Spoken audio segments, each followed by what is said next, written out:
midda koowaad wax waaye aniga iyo wiilkaas Raaziya aabaheed ma kala tagteen mise waa wada joogtiin?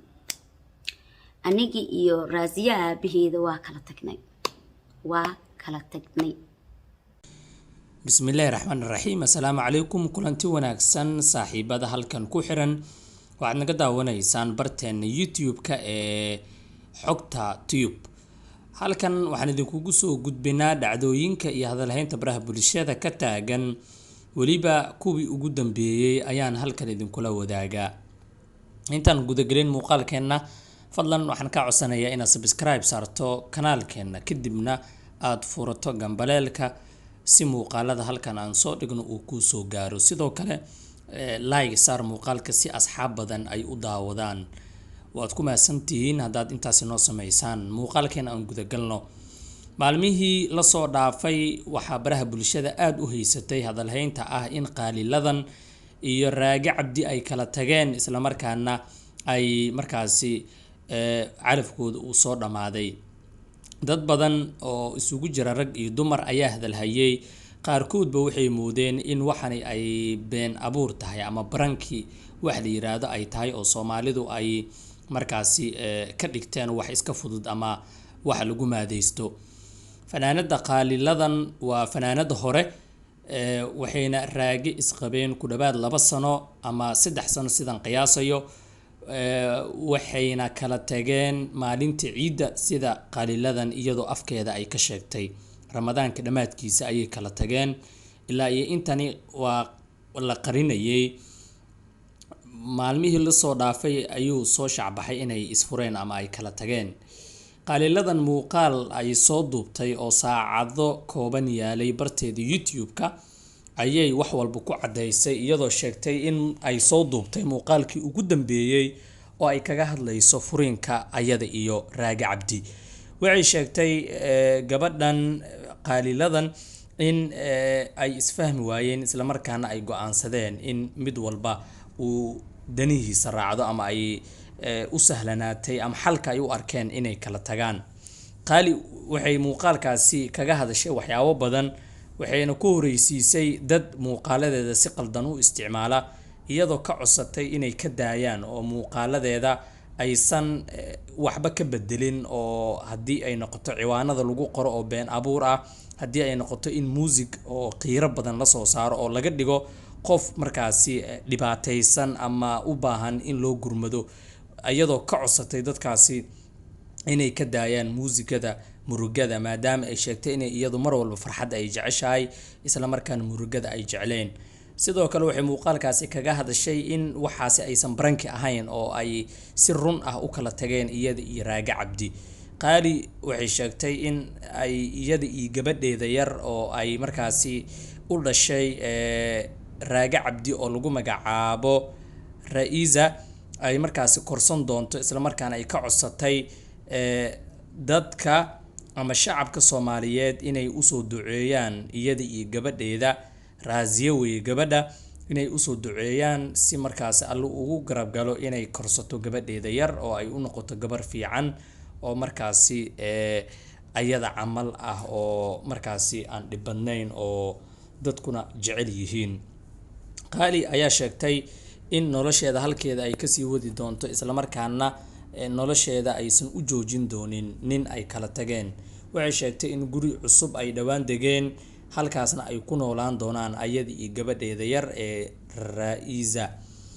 qaali ladan iyo Raage Cabdi oo muddo badan isqabay oo dadku ay aad u jeclaayeen, taageerayaal badan ku dhex lahaa baraha bulshada, dad badan ayay filin waa ku noqotay ama ka naxay furiinkooda.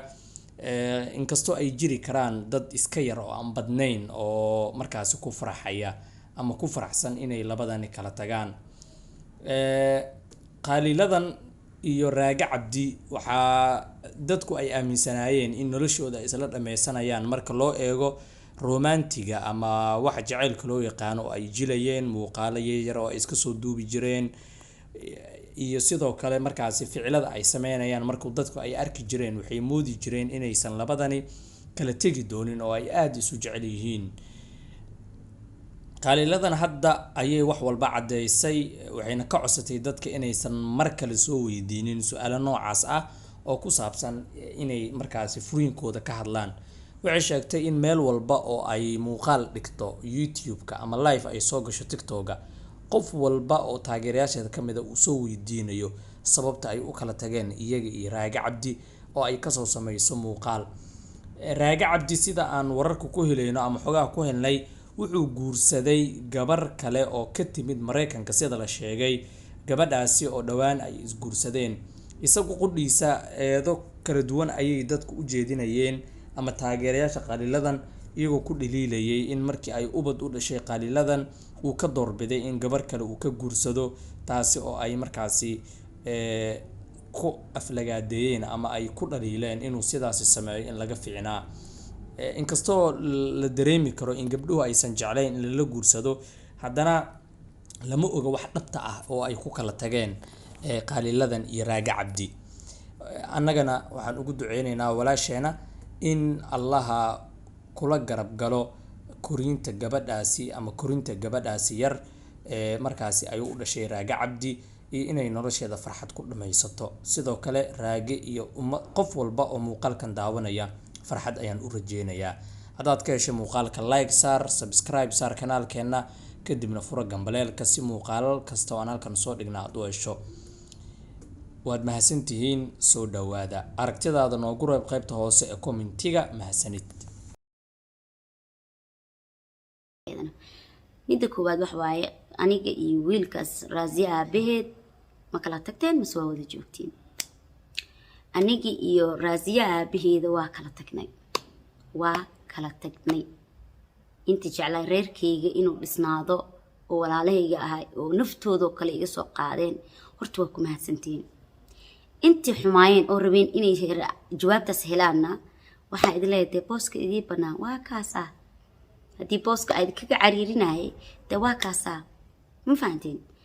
okay, midda kaleeto maxaa la dhahaa, waxaan rajeynayaa intaad duubatiin inaad si qaldan u isticmaalin ayaan rajeynayaa. wax kaloo idii sheego ma jirto. hal mid leeyahay soo weydiin dadka xumaanta jecel maxaa kala tagtay hay soo dhihinin. no more jawaab waaye. mawduucaas in halkaas ugu gudba ayaa rabaa sababtoo dib ayuu ugu noqdo. live aa galaa waa liisoo qoraya, TikTok aa galaya oo livekiis waa liisoo qoraa, Snapchat-ku ii yaalaa, maxaan ku rahdaay YouTube-ka commentiga igu soo qoraysiin. marka ma jecli wax aan kasoo gudbay inaan dib ugu laabto. waxaas waxaa kasoo gudbo waaye ha igu kalifinin maaragta maanta dhan inaa maaragta waxaas indhahayga arkaan oo adinka maanta dhan idii jawaab ha igu kalifinin. hal mar aa idii jawaabe khalaas halkaas ku ekeeya, hore u soco, noloshaada wado, farxad saasaa ka fiican qofka in loo qoro. laakiin ma haddii inaad dib u celiso because wixii baxay, wixii dhacay, wixii tegay lama soo celi karo, waa tagay, waa ahaadeen. marka waa idin salaamayaa.